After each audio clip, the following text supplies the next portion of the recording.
All right, music fans, welcome back. Harmless Dave here, talking about real music in real time for a couple of real people out there, just like you and just like me. So, I'm going to be talking about Bon Jovi, right? His new album doing really well.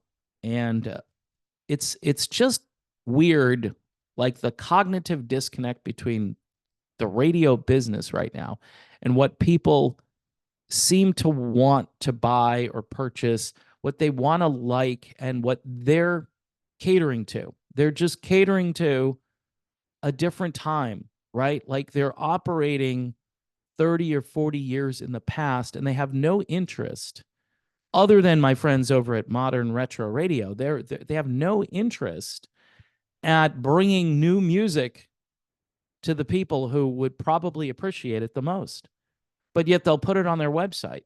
It's just bizarre. It's like, yeah, so and so has a new album out. We're not going to play it. But here it is. Here's all the information. Does anybody find that kind of strange? I mean, when I say there's another slow day in the world of classic rock, there doesn't have to be. I mean, the radio station, the network of radio stations, the iHeart Media Group, whoever it is who is out there just saying, yeah, this is a news story. Bon Jovi has a top 5 album. Bon Jovi has a #1 album. But, of course we're not going to play it. So before I get to this story, which again, I've reported this before, I think it's interesting.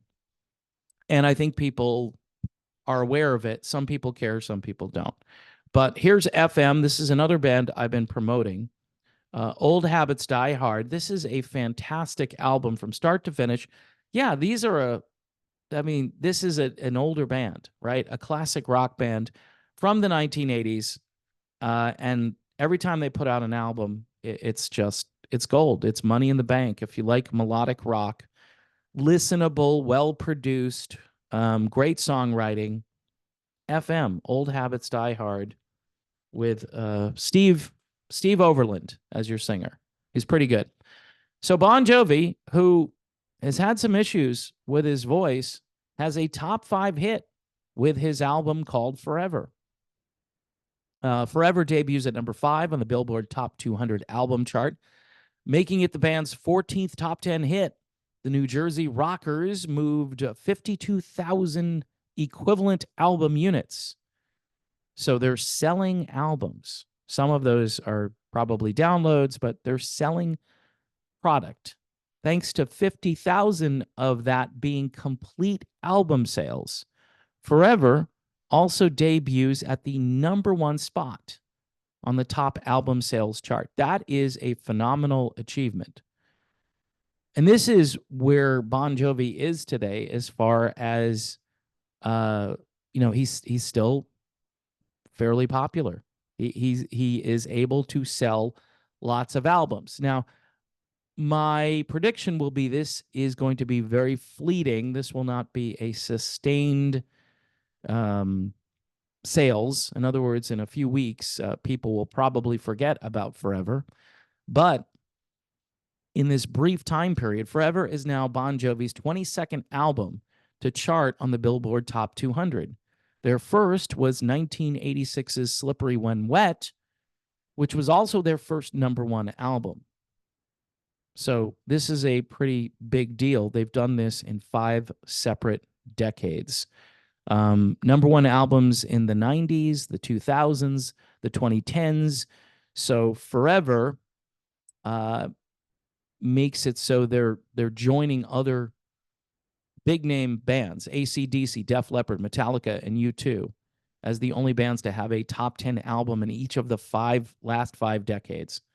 Holy crap, man. That's a big deal. In the UK, after a close battle for the top spot, Forever wound up debuting at #3 behind Taylor Swift and Charlie XCX, whatever that is. So, pretty amazing. Okay, but what's more amazing is this is being reported on a classic rock website. Unless you're Modern Retro Radio and you play new material by classic artists, you're not going to hear this on the radio. You may hear The song Legendary, which I believe was the first single off of this or the second single. You may hear that song on an adult contemporary radio station in light rotation for maybe 2 or 3 weeks, if you're lucky. We used to call those paper ads in the old days. Yeah, it was in rotation.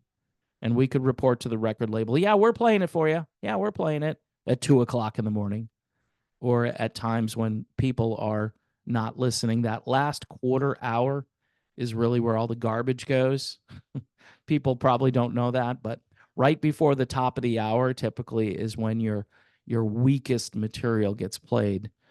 And then at the top of the hour, I don't know if they're still doing this, by the way, but in the old days, at the top of the hour, you would lead off with a killer song. So I don't know if that's the way the radio format is going these days. I'll have to listen and see if the top of the hour songs are any good.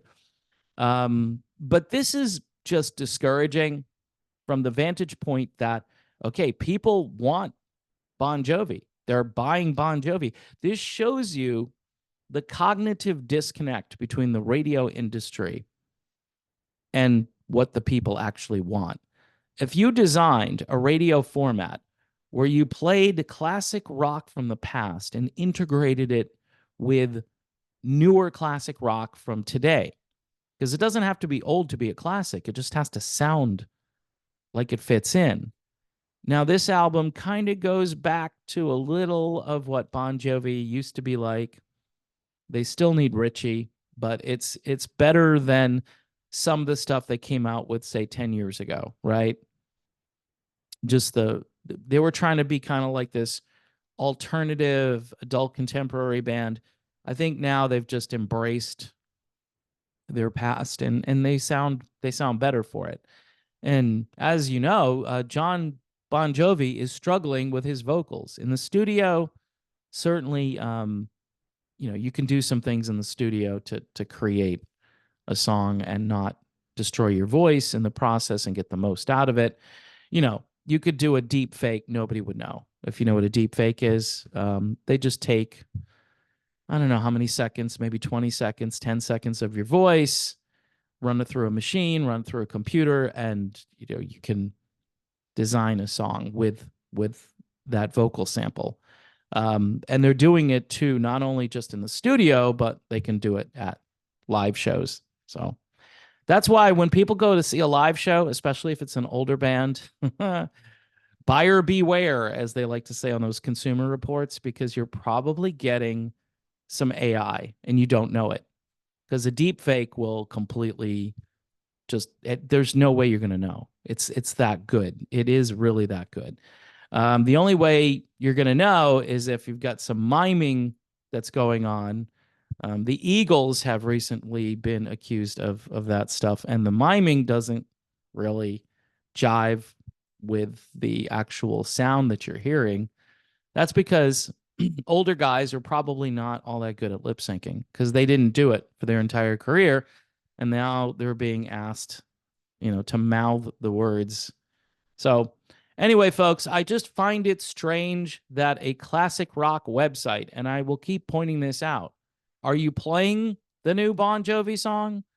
Are you playing anything off this album? No, because everything comes down from corporate, and corporations are running what's left of the radio stations, or the radio industry, I should say, into the ground. And they're doing it knowing that there's obviously demand. They're reporting, what they're doing here? They're reporting on their own ineptness, because they're saying, yeah, this thing went top 5. This thing went number 1. And we're not helping it do that. It's the people that have gone around us to go and listen to it. Now, if you had radio support, this would be a sustained long-term album, like Slippery When Wet. They talked about that. New Jersey, those albums, thanks to radio, another single would drop and radio would play it. And people would hear it and go, okay, this is like the 4th song from this album. I'm going to have to go get this. Now it's just for the hardcore fans who want to hear something that they like.